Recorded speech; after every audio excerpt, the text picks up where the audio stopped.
दोस्तों, एक लड़की जैसे ही कलेक्टर बनती है तो वह अपनी सरकारी गाड़ी को लेकर एक बहुत बड़े बंगले के सामने जाकर खड़ी हो जाती है।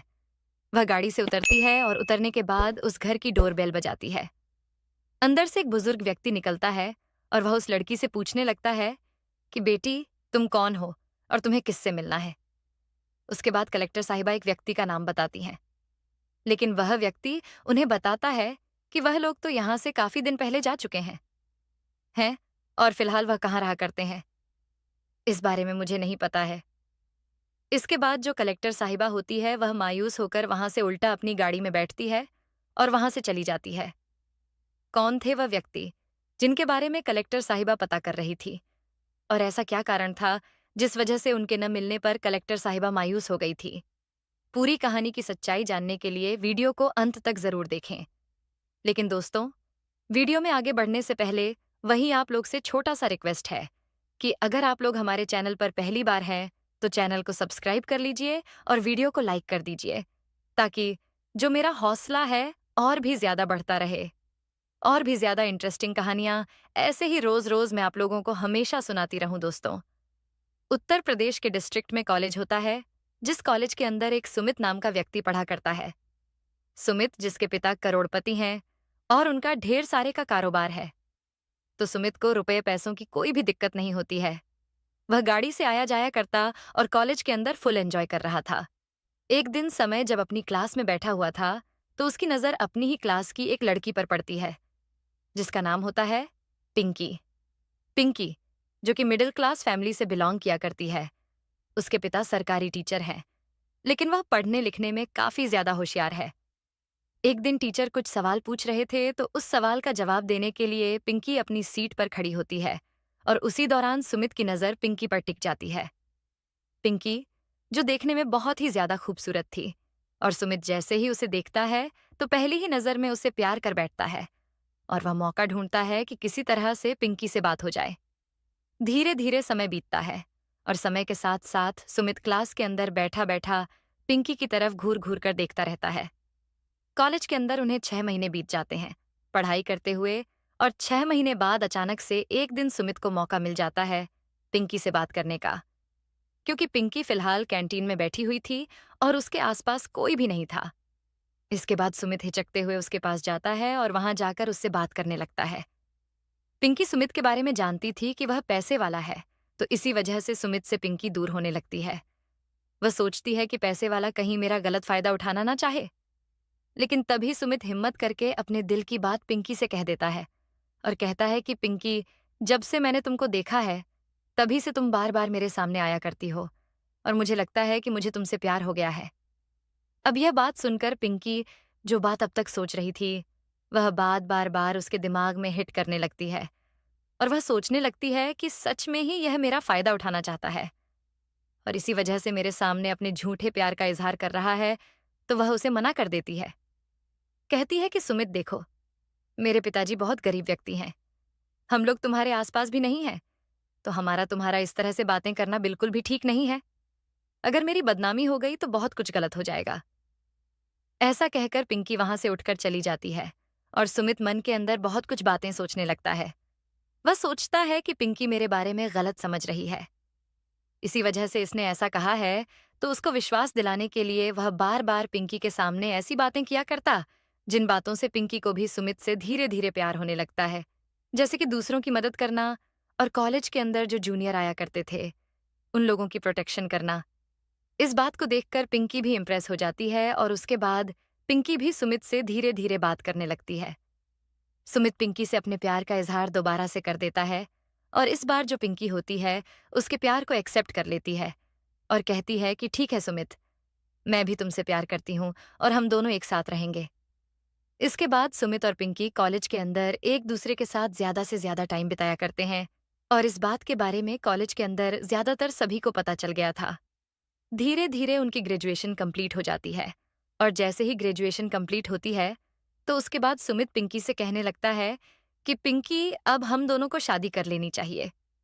पिंकी जैसे ही इस बात को सुनती है तो उससे कहने लगती है कि सुमित देखो, बात तो तुम सही कह रहे हो, लेकिन मेरे ख्याल से तुम्हारे घर वाले इस शादी के लिए नहीं मानेंगे, क्योंकि मेरे पिता एक मामूली से टीचर हैं और तुम्हारे पिता करोड़पति हैं, तो वह मना कर देंगे शादी के लिए। लेकिन सुमित उससे कहता है कि नहीं, ऐसी बात नहीं है। मैं अपने घर वालों से इस बारे में बात कर लूंगा और कोई भी कैसी भी दिक्कत नहीं है। इसके बाद सुमित अपने घर जाता है और अपने पिता से अपनी शादी की बात करने लगता है। कहता है कि पिताजी, कॉलेज के अंदर मैं एक पिंकी नाम की लड़की से प्यार किया करता हूँ और मैं चाहता हूँ कि मैं उसी से शादी कर लूं। पिता जैसे ही इस बात को सुनता है तो अंदर ही अंदर बहुत कुछ अपने बेटे के बारे में सोचने लगता है, क्योंकि वह करोड़पति व्यक्ति था और उसके अंदर अमीरी का घमंड कूट कूट कर भरा हुआ था। लेकिन वह अपने बेटे को अभी कोई भी बात महसूस नहीं होने नहीं देता है और कहता है कि ठीक है बेटा, मैं किसी दिन जाकर तुम्हारी शादी की बात करूंगा, तुम मुझे उनका एड्रेस दे देना।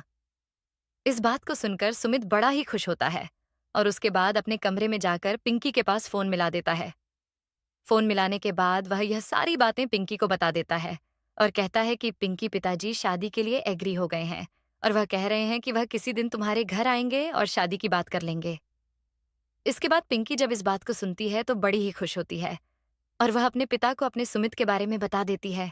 पिता उसे कहने लगता है कि बेटी, वैसे तो समाज वाले अलग अलग तरह की बातें बनाएंगे, लेकिन जब तुम मुझसे प्यार करती हो तो मुझे इस शादी से कोई भी ऐतराज नहीं है। कुछ दिनों बाद जो सुमित का पिता होता है वह अपनी लग्जरी कार में बैठता है और वहां से सीधा पिंकी के घर पहुंच जाता है।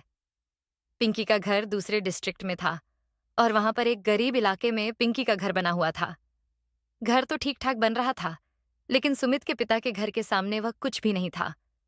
इसके बाद जैसे ही सुमित का पिता पिंकी के घर में जाता है तो वहां जाकर अंदर के सामानों की हालत देखने लगता है।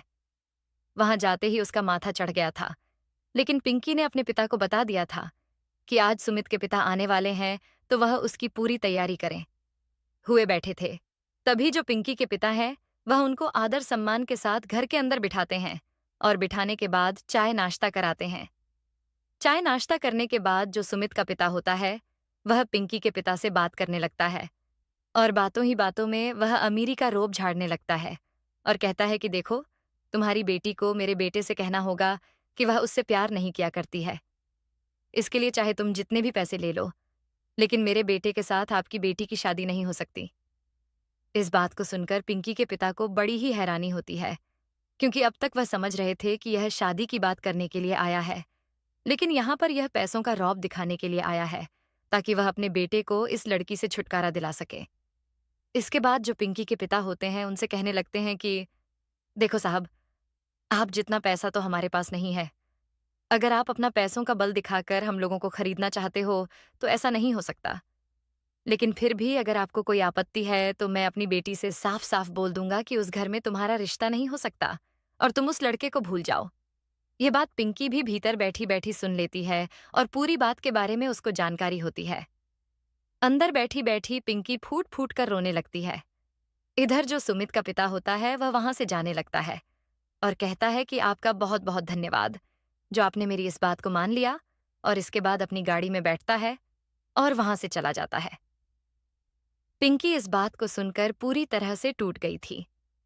तभी पिंकी का पिता उसके पास जाता है और अपनी बेटी को समझाते हुए कहता है कि बेटी, यह अमीर लोग हैं।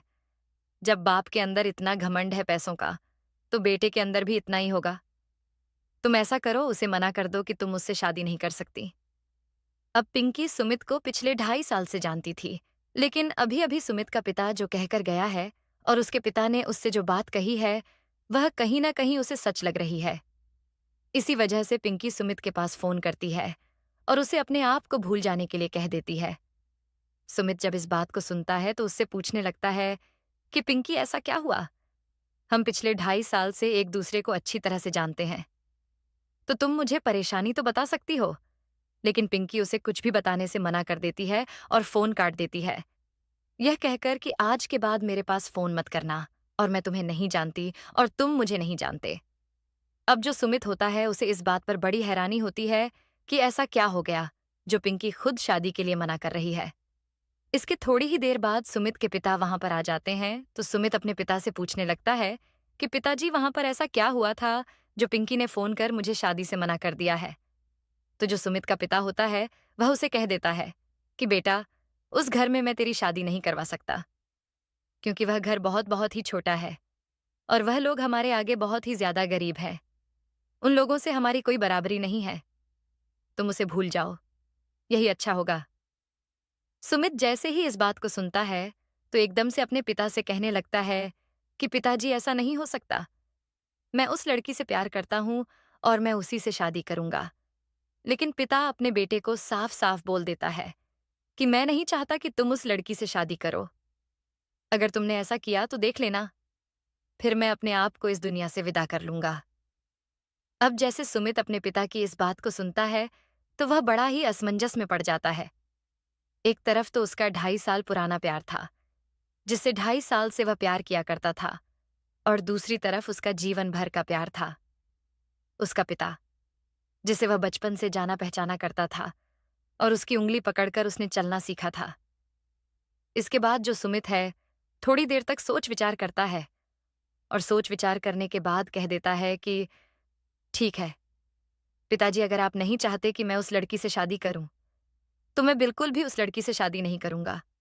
लेकिन आप यह बात भी सुन लीजिए, उसके सेवा में किसी से शादी नहीं कर सकता और जीवन भर में ऐसे ही रहूंगा।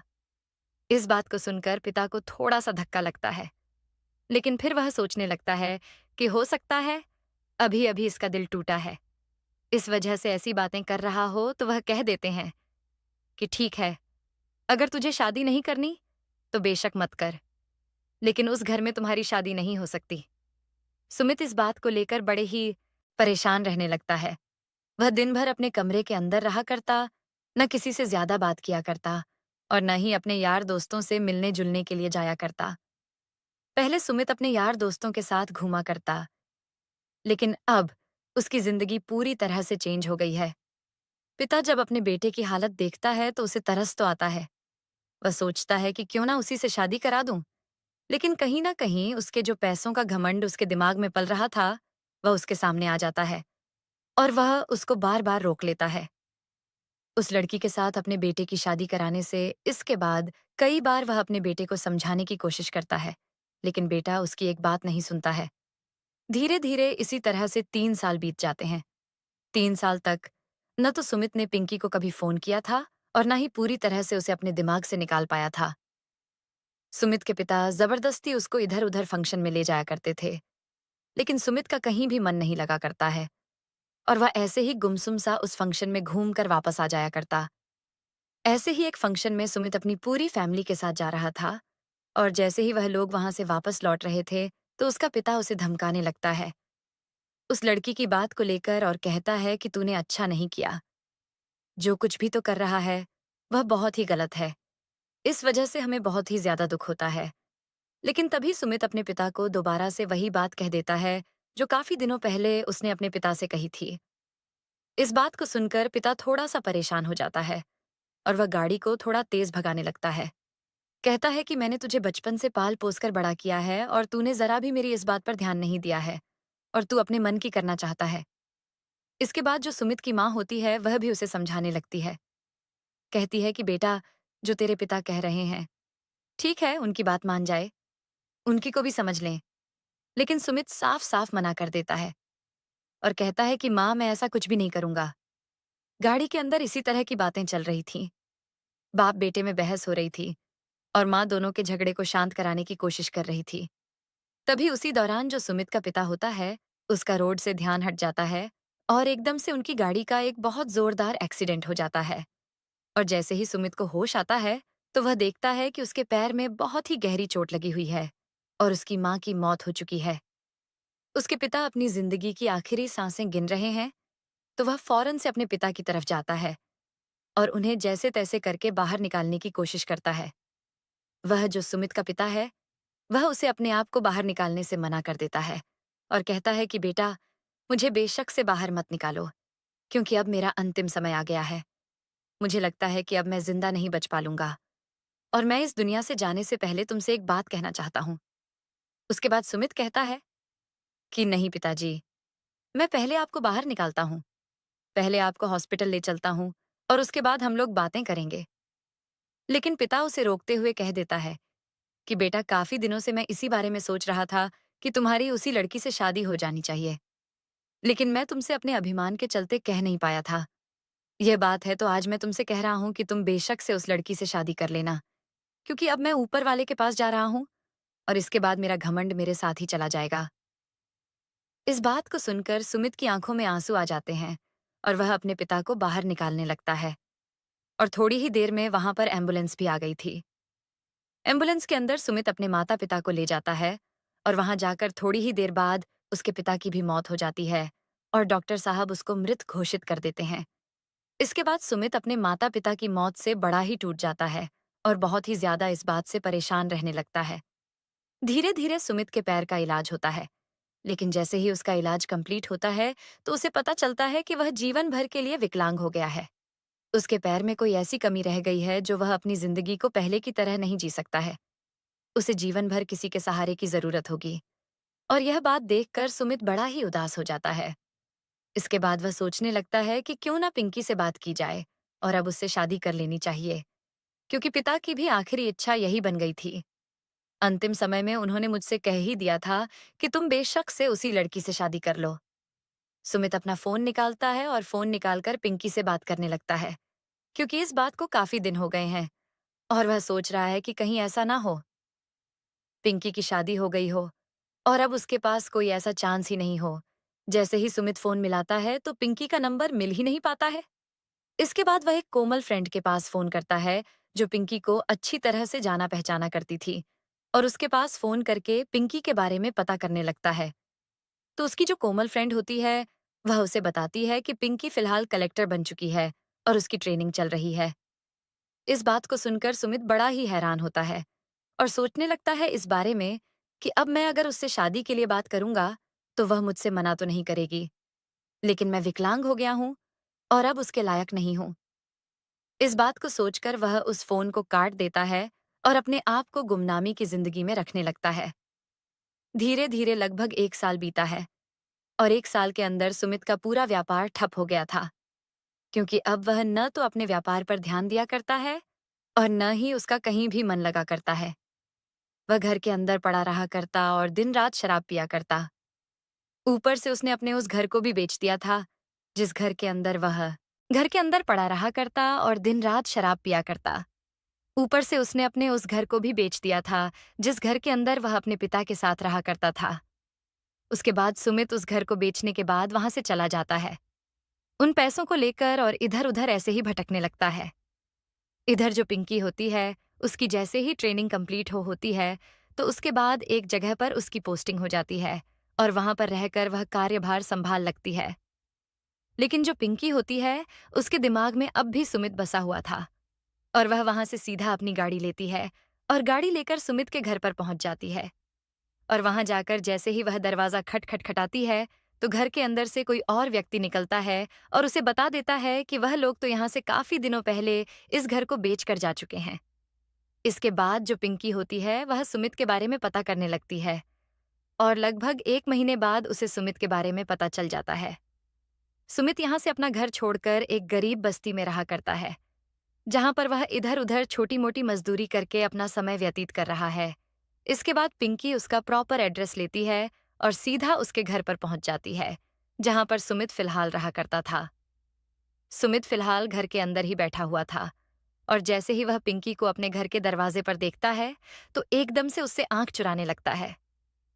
सुमित ने अपना हाल पूरी तरह से बेहाल कर रखा था।